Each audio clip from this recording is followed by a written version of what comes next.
नमस्कार जनगण TV news room discussion को स्वागत।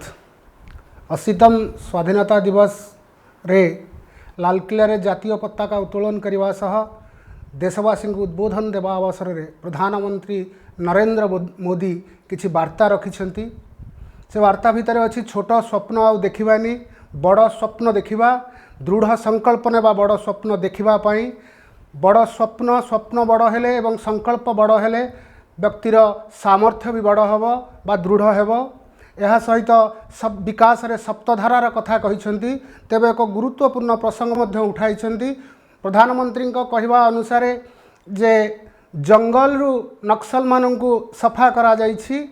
एबे जो सही विचारधारार बा दिमागी नक्सल बा नक्सल विचारधारार जो लोक माने अछंती सेमाने अराजकता सृष्टि करुछंती। सेमानकु चिन्हट करंतु एवं सेमानकु दाबीबार बा दमन करिवार समय आसीछि। ए तमाम प्रसंग रे आजिर आलोचना पाई मो सहित अछंती जनगण टीवी मुख्य संपादक श्रीजुक्त देवेंद्र पृष्टि एवं राज्य बीजेपी मुखपात्र श्रीजुक्त पवित्र दास। आपण उभय को स्वागत। प्रथमे आलोचना आरंभ करी श्रीजुक्त पृष्टि ठारू।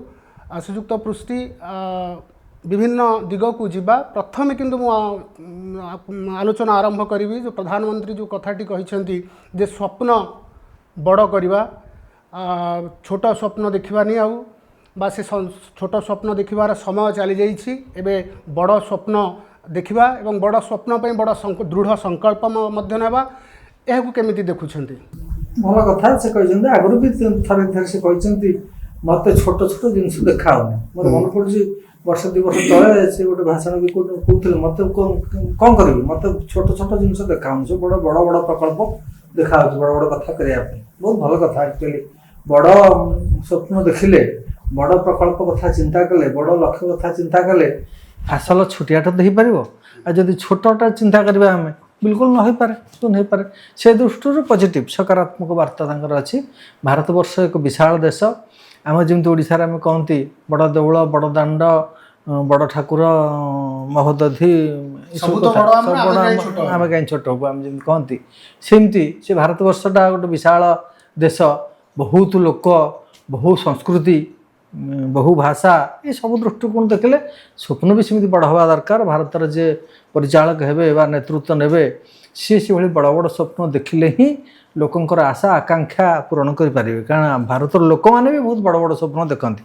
मोर प्रश्न श्रीजुक्त दास जे जेतेबेले जो लोकटी जो व्यक्ति बड़ स्वप्न देखिबो तार आखपाख परिवेश की सेमती स्वप्न देखिबार सहायक हेबा दरकार बोली आपण भावना आंती कि सपोज गोटे लोकर चलिबा पई प्रतिदिन से जावतीय संघर्षर सम्मुखीन होउची। वास्तवता हेउची पेटकु दिओली जोगाड़ करबा ता पई कष्ट होउची। सेतेबेले ताकु गोटे बड़ स्वप्न से केमिति देखि परिबो बोली आपण भाबुछंती?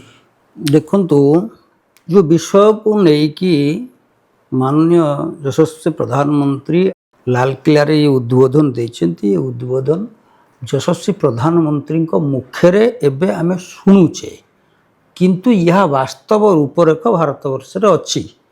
विश्व दरबार रे भारत एते छोट नुह। सारा विश्व जो दिन मिसिकी अमेरिका रे विवेकानंद जी को पचारि थिले जी भारत वर्षर ताकत कौन से परीक्षा करी गीतार मूल मंत्र बतई से पचारि भारत वर्षर जन अस्तित्व व्यवस्था कौन सी भी प्रमाणित कर देखते शौर्य वीर्यर कथा को। भारत वर्षर अवदान कौन जो पचारि विवेकानंद पाखे अनेक वैज्ञानिक सारा देशर समस्त मिलित स्वर कहते आमे विश्व को अमुकई अमुकई दान करूँ। किए कहला मुझे आटमिक एनर्जी देती, किए कहला अमुक देती, किए कहला सब कहते किंतु विवेकानंद जी से प्रमाणित करते भारत वर्ष जहाँ देइछि विश्व को केही देश आज भी देई नहीं, दबार संभावना नहीं बा अतीत दिन में देई नथिला।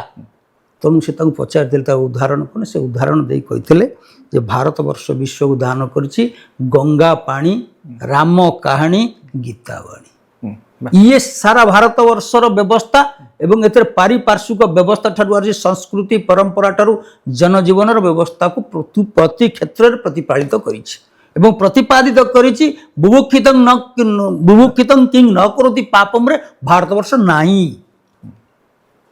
तेणु भारत वर्ष आज ये पेटू को दाना नहीं ये कथार प्रधानमंत्री का विश्वास नहीं मोर विश्वास नहीं कारण ये सुजला सुफला शस्य श्यामला भारत वर्ष एठी राम भी अईठा फल खाई पारे भोकेर किंतु नुह एठी बड़ दांड अच्छी मुठे चाउल पटे पकईले भी 60 पौटर कथबार्ता करे इतने बड़ होटेल विश्व कोट नहीं से भारत वर्ष के खाली पेटर अच्छी ना मानसिक स्तर रे थिला जो दिन भारत वर्ष स्वाधीन है से दिन कहीं मोर मन पड़ुची पूर्ण स्वाधीनता प्राप्त हवारे सारा भारतवर्ष जनमानसिकता को कौटना कौट बाधक दिखाई बा चाबी पकई दिखाई मु स्वाधीन बोली से कहबार नैतिक अधिकार हर बसला बा फिल कर पार नथला से दिन सी अतीत दिन में गाउला मो देश स्वाधीन हम मु चलैबी ना मोरी मोरी आमरी ना रे आमे नाउरी मु चलैबी ना मोरी अर्थात ये देश को ये माटी को ये संस्कृति को ये परंपरा को ये व्यवस्था को कौटना कौटी मु चलैबी मु भी प्रधानमंत्री पारे ये भावना थला सबका साथ प्रभावना किंतु 47 मसीह ये भावना को राति अधे कौटना कौट चापी दिया कहीं अगस्ट 14 तारिख 1933 मसीहा ठार 19 मसीहा 33 मसीहा 42 मसीहा इतिहास को चापी दवाई कौटना कौटी अगस्ट 14 तारिख राति भारत वर्ष को माँ को अलगा करी माँ को खंड विखंडित करी जो भारत वर्ष स्वाधीन है से राति अधिया स्वाधीनता समस्त को प्राप्त हो पारि नहीं से दिन भी मध्य स्वाधीनता संग्रामी मैंने जेल हाजत भितर सड़ुला बेले मु तिरंगा पताका धरी मुष्टिमेय लोक तिरंगा पताका धरी दिल्ली रे ये कथा को फर फर कर उड़ेले तापर भारत वर्ष आपको संभाली निजर मान महत इज्जत को रक्षा करी मातृभूमि कर्तव्य को पालन करिए ये कथा करता तेणु से दिन से भी भोकिला नथिला से दिन केते लोक किए डाकी दिल्ली जाइला तेणु ये खबर पाइबा मात्रे के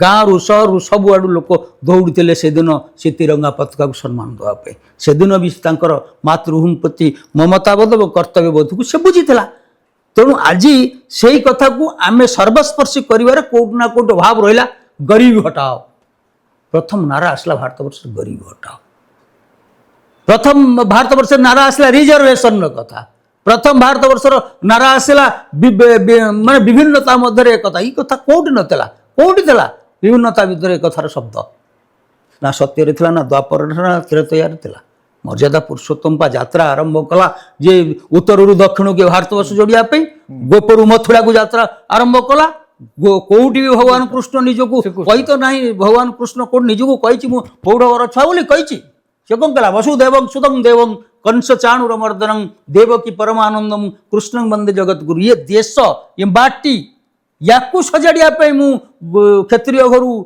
गौड़ घर को विविधता भितर एकतार कथा कहते आम जहाँ भारतीय संस्कृति बा भारतीय समाज प्रमुख परिचय गोटे लिंक देवी श्रीजुक्त पृष्ठीय सार भी देवी जे जड़े महर्षि 4टी वाक्य कही जावत जीवेत सुखम जीवेत ऋणम कृत्वा घृतम पिबेत भस्मीभूतस्य शरीर देहस्य देहस्य चारबाग पंथी ब्राह्मण चारबाग से ऋषि माने जेतेबेले समस्त कहउतले ठाकुर को डाक भल नाम निय जप कर सेतेबेले से कहले अरे तू चिंता करछु कोन ऋण ने खा जाले ठाकुर फाकुर किछि नै किंतु ए भारतीय समाज से तांको ऋषि बोली आख्या दैथिला एवं तांको चारबाग ऋषि भाबे परवर्ती समाज जानिला मोर ए प्रसंगटी हूँ आज जो श्रीयुक्त प्रधानमंत्री यशस्वी प्रधानमंत्री नहीं से जो लिंक को आम जी यशस्वी प्रधानमंत्री श्रीयुक्त नरेंद्र मोदी गोटे विचारधारा को समाप्त करदेवार कथा कहते जे जंगल रे आम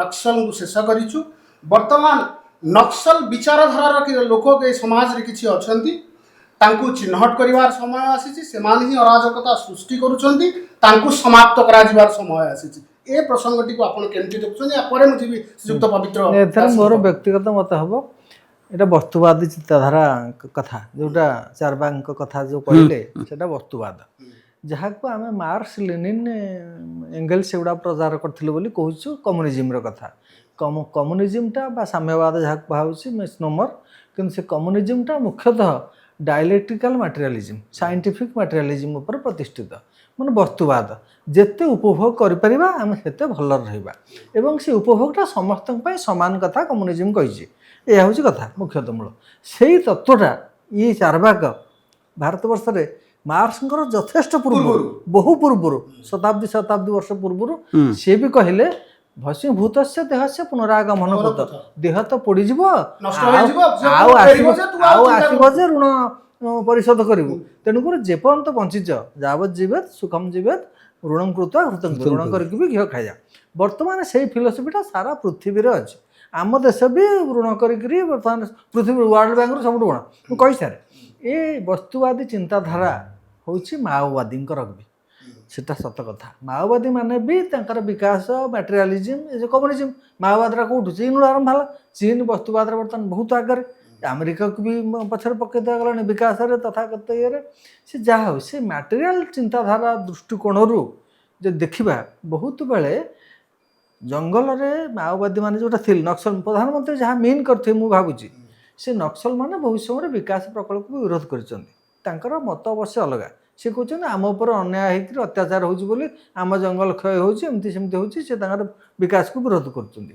କିନ୍ତୁ ଏପଟରେ ସରକାର ବୁଝୁଛନ୍ତି ଯେ ନକ୍ସଲ ମାନେ ବା ମାଓବାଦୀ ମାନେ ବିକାଶକୁ ବିରୋଧ କରିକି କଥା କରୁଛନ୍ତି। ପ୍ରଧାନମନ୍ତ୍ରୀ ସେଇ ଦୃଷ୍ଟିକୋଣରୁ ହୁଏତ କହିଛନ୍ତି ଯେ ଯେତେବେଳେ ଜଙ୍ଗଲରୁ ଆମେ ମାଓବାଦୀକୁ ହତିଆରି ନକ୍ସଲଙ୍କୁ ଶେଷ କରିଦେଲୁ, ଏବେ ଦିମାଗୀ ନକ୍ସଲଙ୍କୁ ଚିହ୍ନଟ କରିକିରି ଆଇଡେଣ୍ଟିଫାଇ ନା ଆଇସୋଲେଟ୍ କଥା ସେ କହିଛନ୍ତି, ଚିହ୍ନଟ କରିକି ତାଙ୍କୁ ଅଲଗା ସଂରୋଧ ବା ବନ୍ଦୀ କରିବାର ଆବଶ୍ୟକତା ରହିଛି, ନହେଲେ ବିକାଶ ପଛେଇଯିବ।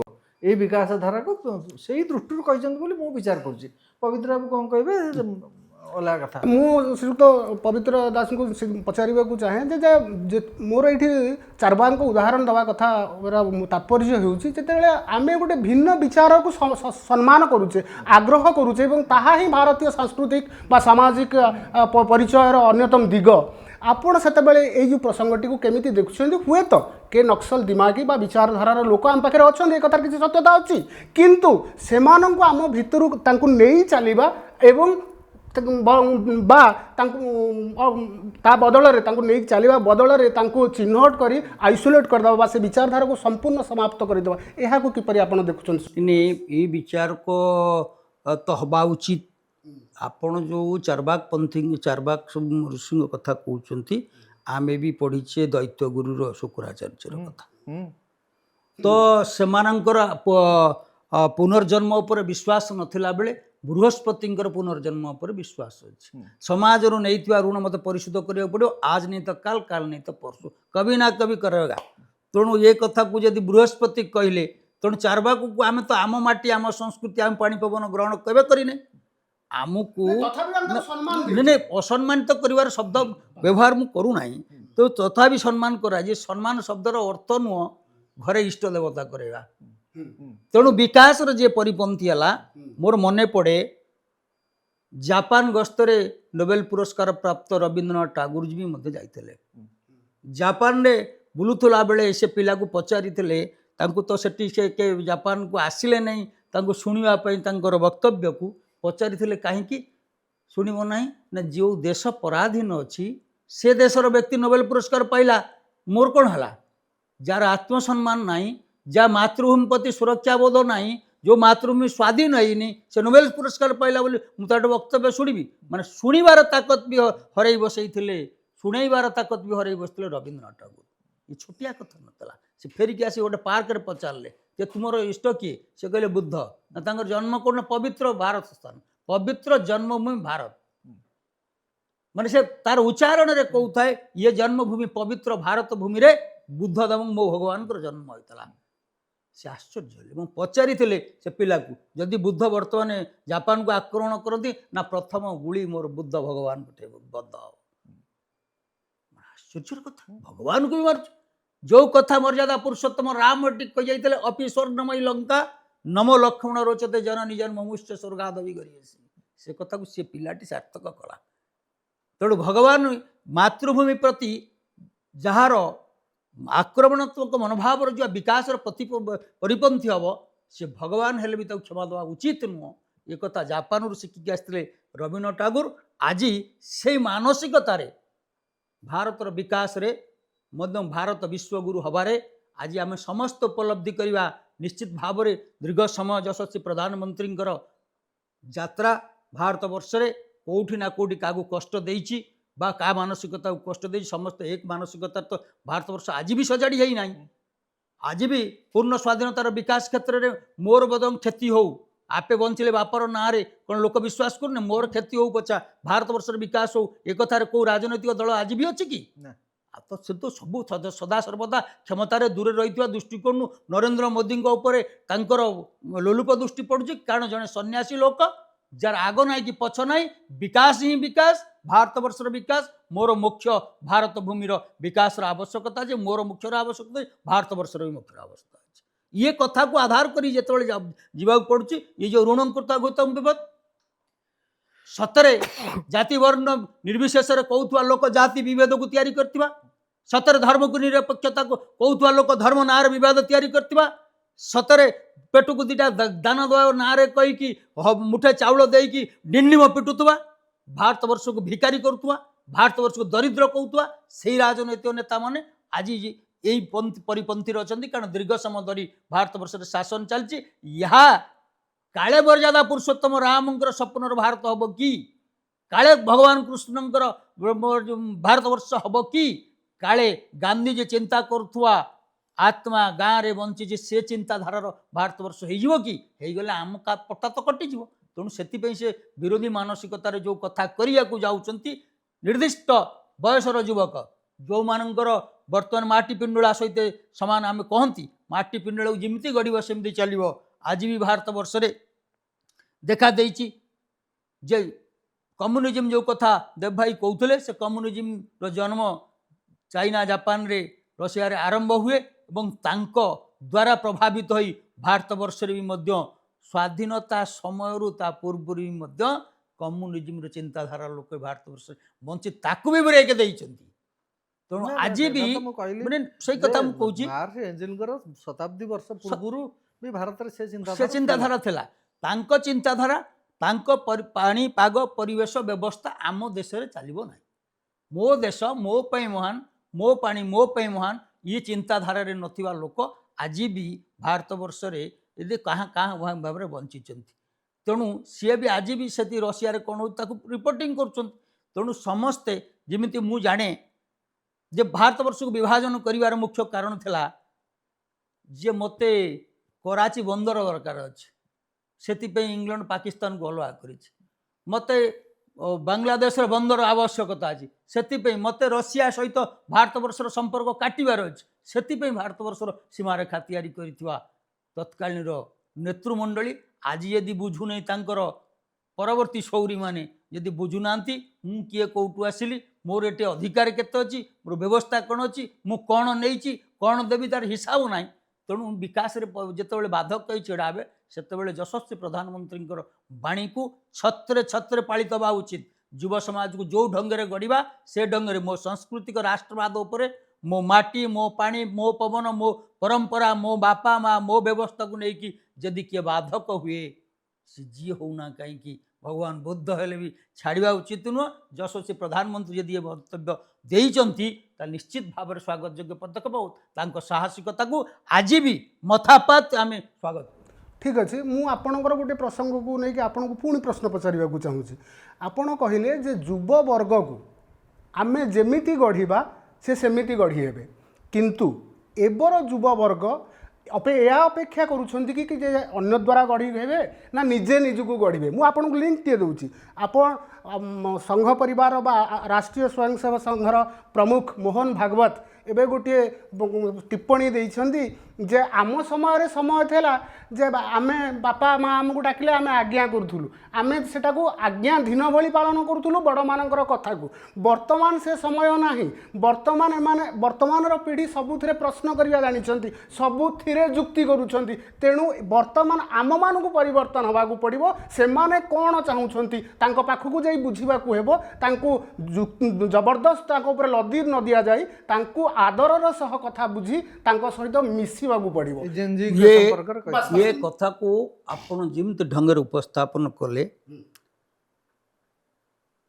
मोहन जी जो उद्देश्य रे कहिचंती आम संस्कृति भी से उद्देश्य हमको पाठ पढ़ी जे आमे पिलाटा को कोटी बाड़े छाटे किसी करी हुए नहीं किंतु छाट देखे पड़ो ଛାଟ ନ ଦେଖିଲେ କେହି ବାଟ ଦେଖିବ ନାହିଁ, ଶକ୍ତି ନ ଦେଖିଲେ କୋଉଠି ଭକ୍ତି ବି ନଥାଏ। ତେଣୁ ମା ହବାକୁ ପଡ଼ିବ ଭିତରେ। ଆଖିରେ କିନ୍ତୁ ଲୁହ ବହୁଥିଲେ ବି ସେ ଖରା ତାତିର ଝାଞ୍ଜି ପବନରେ ପିଲାକୁ ସ୍କୁଲ ନେବାକୁ ପଡ଼ିବ। ମୋହନଜୀ ଯେଉଁ କଥା କହିଛନ୍ତି ସେ କଥା ଆମେ ବାର ବାର ପରିବର୍ତ୍ତିତ ଅବସ୍ଥାକୁ ଦେଖିଛୁ। ଆମେ ବି ଯେଉଁ ବୟସରେ ପହଞ୍ଚିଲେ, ଆମ ବାପାମାନଙ୍କର ଏଇ ବୟସ ଥିଲାବେଳେ ଆମର ଏଇ ବୟସରେ ଆମେ କ'ଣ କରିଛେ ସେ କ'ଣ କରୁଥିଲେ। ତେଣୁ ନିଶ୍ଚିତ ଭାବରେ ପ୍ରଗତିର ରଥ ଚକ ତଳେ ବା ସାଥିରେ ଆମକୁ ଆଗକୁ ବଢ଼ିବାକୁ ପଡ଼ିବ। ଆମେ ସ୍କୁଲକୁ ଗାଁ ଦାଣ୍ଡରେ ଯାଉଥିବା ସ୍କୁଲରେ ଚଟେଇ ଖଣ୍ଡେ କାଖରେ ଜାକିକି ଯାଉଥିଲେ, କିନ୍ତୁ 2000 ମସିହାରେ ଯଶସ୍ୱୀ ତତ୍କାଳୀନ ଦିବ୍ୟ ଦ୍ରଷ୍ଟା ବାଜପେୟୀଜୀଙ୍କର ସର୍ବଭାରତ ସନ୍ତରଣ ସଡ଼କ ପଥଠାରୁ ଆରମ୍ଭ କରି ଏବଂ ସର୍ବଶିକ୍ଷା ଅଭିଯାନକୁ ବିକ୍ଷିପ୍ତ କରିବାରେ ଯେଉଁ ବ୍ୟବସ୍ଥା ହେଲା, ଆଜି ବିଦ୍ୟାଳୟକୁ ପିଲା କେମିତି ଯାଉଛି? ଆମେ ଯାଉଥିଲେ ମାଟିରେ ବସୁଥିଲେ ଚଟ ଖଣ୍ଡେ ପକେଇକି, କିନ୍ତୁ ସେ ବ୍ୟବସ୍ଥା ତ ନାହିଁ। ତେଣୁ ସିଏ ଯେତେବେଳେ ଯେତେ ସୁବିଧା ପ୍ରାପ୍ତ ହୋଇଛି ସେତେ ପ୍ରଶ୍ନ ବି ତା ମନରେ ତିଆରି ହେଇଛି। ତାର ବି ସମାଧାନ ନହେଲେ କେଉଁଠି ବି ପରିପୂର୍ଣ୍ଣ ବ୍ୟବସ୍ଥା ଆସିପାରିବନି। ମୋହନଜୀ ଯେଉଁ କଥା କହୁଛନ୍ତି ଯୁକ୍ତି ତର୍କରେ ବ୍ୟବସ୍ଥା ବି ଯେଉଁ କଥା ବିବେକାନନ୍ଦ ବି କହିଛନ୍ତି, ରାମକୃଷ୍ଣ ପରମହଂସକୁ ପଢ଼େଇଛନ୍ତି ଯେ ବିନା ଯୁକ୍ତିରେ ଭଗବାନ ମିଳେ ନାହିଁ, ବିନା ଯୁକ୍ତିରେ ଧର୍ମ ଗ୍ରହଣୀୟ ବି ନୁହଁ, ବିନା ଯୁକ୍ତିରେ ବି ଶାସ୍ତ୍ରର ସିଦ୍ଧାନ୍ତରେ ପହଞ୍ଚିବା ଉଚିତ ନୁହଁ। ସବୁ କ୍ଷେତ୍ରରେ ସବୁର ପ୍ରମାଣ ସିଦ୍ଧ ହେବା ଉଚିତ। ତେଣୁ ଆଜି ବି ଯୁବକ ଯେଉଁଟା ପଚାରୁଛି ସେଟାକୁ କହିବାରେ ବା ତାଙ୍କ ସାଙ୍ଗରେ ଆଦରପୂର୍ଣ୍ଣ ଦେବାକୁ ପଡ଼ିବ। ଏଠି ଗୋଟେ କଥା ମୁଁ ଖାଲି ଯୋଡ଼ିଦେବି ପବିତ୍ରଙ୍କ ସହିତ ଯେ ଭାରତବର୍ଷରେ ବେଦକୁ ଯଦି ଆମର ଜ୍ଞାନ ବିଦ୍ୟାର ଭଣ୍ଡାର ଭାବରେ ଗ୍ରହଣ କରାଯାଏ, ବୈଦିକ ସଂସ୍କୃତିରେ ଗୋଟେ ଶ୍ଲୋକ ଅଛି, ନେତି ନେତି ଚରୈବେତି ଚରୈବେତି। ଆମେ ଯାହା କହୁଛନ୍ତି ବର୍ତ୍ତମାନ ବି ବା ଅତୀତରେ ଯାହା କୁହାହେଉଛି ତାହା ଚରମ ସତ୍ୟ ନୁହଁ। ଏଇଠି ସରିଯାଉ ନାହିଁ ସବୁ କିଛି। ତେଣୁ ପ୍ରଶ୍ନ ଉଠିବା ସ୍ୱାଭାବିକ। ପ୍ରଶ୍ନ ଯେତେ ଉଠିବ ସେତେ ଭଲ। ଫେରିବା ଶ୍ରୀଯୁକ୍ତ ପ୍ରଧାନମନ୍ତ୍ରୀଙ୍କର ଅନ୍ୟ ଏକ ପ୍ରସଙ୍ଗକୁ, ସମୁଦ୍ରକୁ ମନ୍ଥା ଯିବ, ସମୁଦ୍ରରେ ବିଭିନ୍ନ ପ୍ରକାର ଯୋଜନା ଆରମ୍ଭ ହେବ, ସପ୍ତଧାରା ବିକାଶରେ ଯୋଡ଼ାଯିବ। କେମିତି ଦେଖୁଛନ୍ତି ଏ ପ୍ରସଙ୍ଗ? ଟିକେ ଦର୍ଶକଙ୍କୁ ବି ଆପଣ ବୁଝେଇ କହିବେ ଏବଂ ଶ୍ରୀଯୁକ୍ତ ଦାସ ମଧ୍ୟ କହିବେ। ମୁଁ ଯାହା ବୁଝିଲି ପ୍ରଧାନମନ୍ତ୍ରୀ 7ଟା ସପ୍ତଧାରା କଥା ଯେଉଁ କହିଛନ୍ତି, ସେ ସପ୍ତଧାରା ଭିତରେ ଗୋଟିଏ ଆସିଲା ମାନୁଫ୍ୟାକ୍ଚରିଂ, ମାନେ ନିର୍ମାଣ, ପ୍ରଡକ୍ସନ୍, ଉତ୍ପାଦନ କ୍ଷମତା ବଢ଼ିବ। ଉତ୍ପାଦନ କ୍ଷମତା ବଢ଼ିବ ନା, MSME ସେକ୍ଟରଟା ବଢ଼ିବ। ନିର୍ମାଣ ଯେଉଁଟା ଆମର ଯେଉଁ ଚାଲିଛି କାରଖାନା ସ୍ଥୂଳ ତ ଦୁଇ ପ୍ରକାର। ଗୋଟେ ହେଉଛି ଇଣ୍ଡଷ୍ଟ୍ରି ଯେଉଁ ତିଆରି ହେଉଛି, ଧାତୁ ବେନିଫିକେସନ୍ ହେଉଛି, ଲୁହାପଥରକୁ ଆଣିକିରି ଷ୍ଟିଲ୍ କରିବା, ବକ୍ସାଇଟ୍କି ଆଣିକି ଆଲୁମିନା କରିବା, ଏଗୁଡ଼ାକ ବେନିଫିକେସନ୍, ଏଇଟା ନିର୍ମାଣ ନୁହଁ। ଏହା ଧାତୁ ତିଆରି ହେଉଛି କେବଳ। ଧାତୁରୁ ଯାହା ତିଆରି ହେଲା, ସାଇକେଲଟା ହେଉଛି ଗୋଟେ ମାନୁଫ୍ୟାକ୍ଚରିଂ ଇଣ୍ଡଷ୍ଟ୍ରିର କଥା, ମୋଟର ପାର୍ଟସ୍ ଗୁଡ଼ାକ ମାନୁଫ୍ୟାକ୍ଚରିଂ ଇଣ୍ଡଷ୍ଟ୍ରିର କଥା, ଷ୍ଟିଲ୍ ବାସନକୁସନ ମାନୁଫ୍ୟାକ୍ଚରିଂ ଇଣ୍ଡଷ୍ଟ୍ରି କଥା। ଯାହା ତିଆରି ହେଉଛି ଗୋଟେ ଫିନିଶ୍ଡ ପ୍ରଡକ୍ଟରେ ପରିଣତ ହେଉଛି। ସେ ଶିଳ୍ପ ନ ବଢ଼ିଲେ ପ୍ରକୃତରେ ଦେଶର ପ୍ରଗତି ହୋଇପାରିବ ନାହିଁ, କି ନିଯୁକ୍ତି ବି ଅଧିକ ହୋଇପାରିବ ନାହିଁ। ତେଣୁକରି ସେ କଥାଟି ଭାରି ଭଲ କଥାଟେ କହିଛନ୍ତି। ଦ୍ୱିତୀୟ କଥା ସେ କହିଛନ୍ତି ଏଗ୍ରିକଲଚର ଆଣ୍ଡ ଫୁଡ୍ ପ୍ରୋସେସିଂ କଥା, କୃଷି ଏବଂ ଖାଦ୍ୟ ପ୍ରକ୍ରିୟାକରଣ। ବହୁତ ବଢ଼ିଆ କଥା, କାରଣ ଭାରତବର୍ଷଟା ମୁଖ୍ୟତଃ କୃଷି ଭିତ୍ତିକ ଦେଶ। କୃଷି ପାଇଁ ଏଠି ଯାବତ ଜଳ ସମ୍ପଦ ଅଛି, ଜମି ଅଛି, ପରିବେଶ ଅଛି, ସବୁ ଅଛି, କୁଶଳୀ ଲୋକ ମଧ୍ୟ ଅଛନ୍ତି। କାରଣ ଭାରତବର୍ଷରେ ମୁଖ୍ୟତଃ ଯାହା କୃଷ୍ଣଙ୍କ କଥା କହୁଥିଲେ, କୃଷ୍ଣଙ୍କ ସମୟରେ କୃଷି ଏବଂ ଗୋପାଳନ ଥିଲା ଆମର ମୁଖ୍ୟ ବୃତ୍ତି, ଏବଂ ସେଇଟା ହିଁ ବିକାଶର ପ୍ରଥମ ଆଧାର, ଏବଂ ସେଇଟା ବି ସଷ୍ଟେନେବୁଲ୍ ମୋର ବ୍ୟକ୍ତିଗତ ବିଚାରରେ ତାହା ହିଁ ହେବା କଥା। ସେ ଯାଉ ଇଣ୍ଡଷ୍ଟ୍ରି ଏଇଟା ପରେ, ତାପରେ ଆଉ ଯେଉଁ ଗତିଶକ୍ତି କଥା କହିଛନ୍ତି, ପ୍ରଯୁକ୍ତି ଏବଂ ଇନୋଭେସନ୍ ନବୋନ୍ମେଷ କଥା କହିଛନ୍ତି, ଏସବୁ ଦରକାର ବିକାଶ ପାଇଁ। ବର୍ତ୍ତମାନ କି ବିକାଶ, ଏଇ ଯେଉଁ ମାଟେରିଆଲ ବସ୍ତୁବାଦ ବିକାଶ, କାରଣ ମଣିଷ ଚାହୁଁଛି ବସ୍ତୁ, ଗାଡ଼ି ଦରକାର, ଘୋଡ଼ା ଦରକାର, ଘର ଦରକାର, ବିମାନ ଦରକାର, ବିଭିନ୍ନ ପ୍ରକାର ଦରକାର। ସେ ବସ୍ତୁବାଦୀ ବିକାଶ ପାଇଁ, ବିଷୟରେ ବିକାଶ ପାଇଁ ପ୍ରଧାନମନ୍ତ୍ରୀ ଯେଉଁ ସପ୍ତଧାରା କଥା କହିଲେ, ଭଲ କଥା ଗୁଡ଼ିକ କହିଛନ୍ତି, କିଛି ଖରାପ ନୁହଁ। କିନ୍ତୁ ଏଇଠି ମୁଁ ଖାଲି ଗୋଟେ କଥା କହିବି, ଯାହାର ଉତ୍ତର ଆଶା କରିବି ପବିତ୍ର ବାବୁଙ୍କ ଠାରୁ ବି। ଭାରତୀୟ ଚେତନା ଯାହା ଆଗରୁ ଏମାନେ କହୁଥିଲେ ହିନ୍ଦୁ, ବର୍ତ୍ତମାନ ସନାତନ କଥା କହିଲେଣି। ସନାତନ ଅର୍ଥ ଚିରନ୍ତନ, ଯାହା ସନାତନ, ଯେଉଁ କାଳାତୀତ, ସବୁଦିନ ପାଇଁ ଏଇ ଯେଉଁ ଆଧୁନିକ ବିକାଶ ଧାରା ଆଦୌ ସଷ୍ଟେନେବୁଲ୍ ନୁହଁ। କାରଣ ଏହି ପେଟ୍ରୋଲ ପାଇଁ ଦେଖନ୍ତୁ, ସେ ପ୍ରଧାନମନ୍ତ୍ରୀ କହିଛନ୍ତି, ତାଙ୍କର ଆଜିର ଭାଷଣ ବି କହିଛନ୍ତି, ପୃଥିବୀରେ ବହୁତ ଲୋକ ଯେ ଶକ୍ତିକି ୱିପନାଇଜ୍ କରିଦେଲେଣି, ମାନେ ପେଟ୍ରୋଲ ଏନର୍ଜି ସେକ୍ଟରକୁ ୱିପନାଇଜ୍ କରିଦେଲେଣି। ଯେହେତୁ ସେ ଶକ୍ତି ଯେବେଠୁ ଆରମ୍ଭ ହୋଇଥିଲା ବ୍ୟବହାରରେ ହେଇଛି, ବିକାଶର କଥା କହୁଥିଲା, ସେଥିପାଇଁ ଟ୍ରମ୍ପ ଆମେରିକା ଯାଇକି ଭେନେଜୁଏଲାକୁ ମାଡ଼ି ବସୁଛି, କି ଇରାନରେ ଯୁଦ୍ଧ କରୁଛି, ଯାହା ଯାହା ହେଉଛି ୱିପନାଇଜେସନ୍ ହେଇ ଚାଲିଛି, ତାହା ସବୁଦିନ ଚାଲିପାରିବ ନାହିଁ। ଏ ବିକାଶ ଧାରା କ୍ଲାଇମେଟ୍ ଚେଞ୍ଜକୁ ଆଣି ସାରିଲାଣି। ଏହା ଫଳରେ ଉତ୍ତାପ ବଢ଼ୁଛି। ବିକଳ୍ପ ବିଚାର କରାଯିବ ବିକଳ୍ପ ବିଚାର ମାନେ ଚିରନ୍ତନ, କୋଉଟା ଚିରନ୍ତନ? ଯୋଉଟା ସବୁଦିନିଆ ରହିବ। ସବୁଦିନିଆ। ସେ ସବୁଦିନଟା କ'ଣ? ଯାହା ସନାତନ ଚିନ୍ତାଧାରା ଯେ କୃଷି, ଗୋପାଳନ, ଗ୍ରାମ, ପ୍ରକୃତିକୁ ଧ୍ୱଂସ ନ କରିକିରି ପ୍ରକୃତି ସହିତ ବଞ୍ଚିବା ହିଁ ହେଉଛି ପ୍ରକୃତ ବିକାଶ ହେବା କଥା, ଯୋଉଟା ସବୁଦିନ ହେଇପାରିବ। ନହେଲେ ଏ ପେଟ୍ରୋଲ, ଡିଜେଲ, କୋଇଲା ଇଣ୍ଡଷ୍ଟ୍ରି, ଧୂଆଁ ଏସବୁ ସବୁଦିନିଆ ନୁହଁ। ଏହାର ଧ୍ୱଂସ ଅନିବାର୍ଯ୍ୟ, ଅଟୋମେଟିକ୍ ଧ୍ୱଂସ ହେଇଯିବ।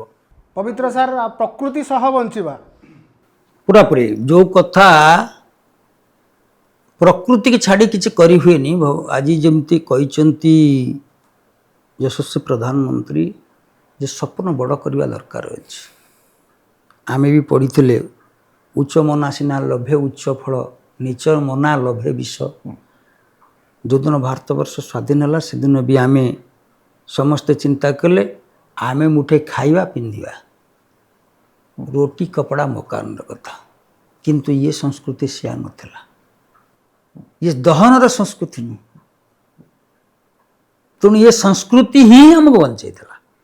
ରାମଚନ୍ଦ୍ର ଯେଉଁଦିନ ବନବାସ ଗଲେ, ଦଶରଥ କ'ଣ ତାଙ୍କର ଖାଦ୍ୟପେୟ ବ୍ୟବସ୍ଥା ପଠାଇ ଦେଇଥିଲେ ପଛରେ? ସେଠି ତାଙ୍କୁ ଖୋଜିବାକୁ ପଡ଼ିଲା। ସେ ପ୍ରକୃତିରୁ ହିଁ ପ୍ରାପ୍ତ ହୋଇଥିଲା। ବାସସ୍ଥାନ ବି ଥିଲା କି? ଆଜିକା ଭଳିଆ ଲଜ୍ ଥିଲା କି? ତାହା ବି ପ୍ରାପ୍ତ ହୋଇଥିଲା। ବସ୍ତ୍ର ବି ପ୍ରାପ୍ତ ହୋଇଥିଲା। ଲକ୍ଷ୍ୟ ବି ସିଦ୍ଧ ହୋଇଥିଲା। ବୁଦ୍ଧି ବି ପ୍ରାପ୍ତ ହୋଇଥିଲା। ଏ କେଉଁଠୁ ମିଳିଥିଲା? ଭଗବାନ କୃଷ୍ଣ ଏ କଥାକୁ ସିଦ୍ଧ କରେଇଲେ। ଯେଉଁ କଥା କହନ୍ତି, ଘରେ ନ ରୁହନ୍ତି ଗଉଡ଼େ ବଡ଼ ଅଧମ ଜାତି, ଘେନି ବର୍ଷାବୃନ୍ଦ ବାଳକେ ବନେ ବୁଲନ୍ତି। ସେ ଯେଉଁ ଗୋପାଳନ ଆଉ କୃଷି କ୍ଷେତ୍ରର ବିକାଶର କଥା କହିଲେ, ସେଠି ତାକୁ ଦୁଇ ଭାଗ କରି ରଖିଛନ୍ତି।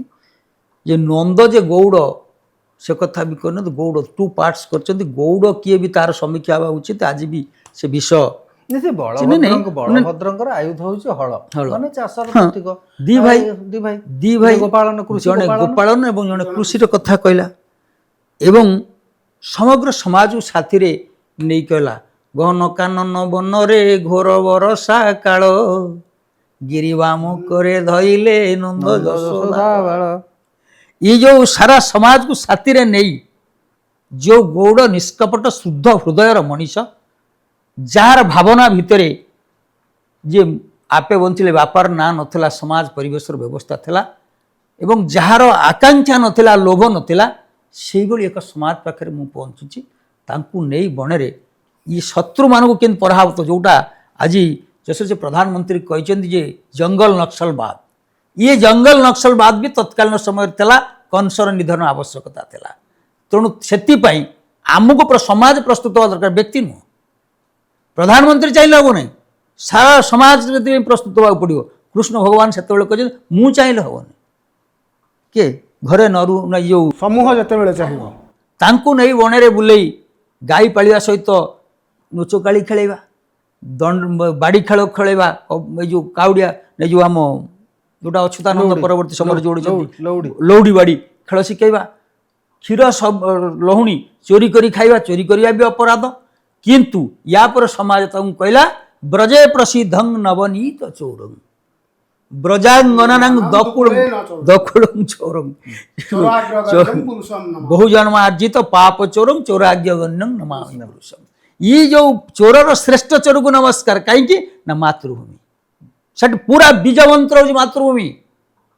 ଏ ମାତୃଭୂମିର ସୁରକ୍ଷା ପାଇଁ, ଆତ୍ମସମ୍ମାନ ସ୍ୱାଭିମାନ ପାଇଁ ଏବଂ ଭ୍ରଷ୍ଟାଚାରର ବିରୋଧ କରିବା ପାଇଁ, କଂସର ନିଧନ ପାଇଁ ତତେ ଚୋର ହେବାକୁ ପଡ଼ିବ।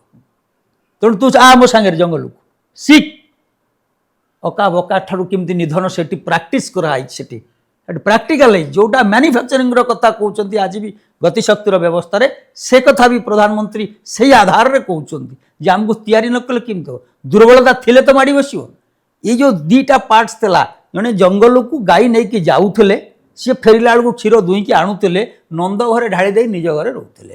ନନ୍ଦ କ'ଣ କରୁଥିଲା, ସକାଳୁ କଂସ ଘରେ ନେଇ ଭେଟି ଦେଇ ଆସୁଥିଲା। ସେଇଟା ତ କୃଷ୍ଣ ଆସିଲା ପରେ ବ୍ରେକ୍ କଲା।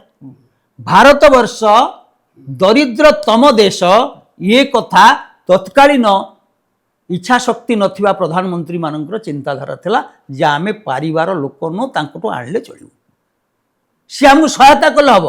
କିନ୍ତୁ ଏ କଥାକୁ ପରମାଣୁ ପରୀକ୍ଷଣ ଯେଉଁ ପୋଖରାନ ପରେ ସିଦ୍ଧ କରେଇ ବାଜପେୟୀଜୀ ये कथा प्रमाणित कले मु भी कमती नहीं है। तो से यशस्वी प्रधानमंत्री आज नरेंद्र मोदी जी चिंता कर मो पाखे अभाव थिले सिना तू मो दुर्बलता नबू मु मैन्युफैक्चरिंग करी कोरोना पीरियड करके सिद्ध करेले ना बहुत कथा करछन्ती गोटे गति शक्तिर कथा आत्मनिर्भर भारत आत्मनिर्भर भारत कथा कहउछन्ती। कहउछन्ती सब ये संस्कृति रे अछि ये माटी रे अछि ये पानी रे अछि समुद्र आमर होउची सागर राजा आम पाठ पढ़ी सागर राजा रत्नाकर ता पाखरे सर्वस्व व्यवस्था अछि तेणु समुद्र मंथन व्यवस्था शिखा पड़ो सेठी नक्सलवाद कथा सेठू आसी से दिन भी समुद्र को दखल करने ना एठी- दानव एठी प्रधानमंत्री जो समुद्र मंथन कथा कहछन्ती बा तुम आरंभ करतो भाषण रे समुद्र रु भी हमें शक्ति एका कथा भाई माने समुद्र शेष तो अमृत सेठी जो बायोडाइवर्सिटी अछि तेणु सबू सेठी अछि तापर उपकूलटा खोली करी सेठू गैस एवं पेट्रोल बाहर करार कथा अछि ई समुद्र मंथन कले सेथरु हमर एनर्जी माने येटा आछबो निर्भरशीलता आत्मनिर्भरशीलता। धन्यवाद श्रीयुक्त दास, धन्यवाद श्रीयुक्त पृष्टि। आलोचना को ये रखा पुणी देखा भिन्न एक प्रसंग में। नमस्कार।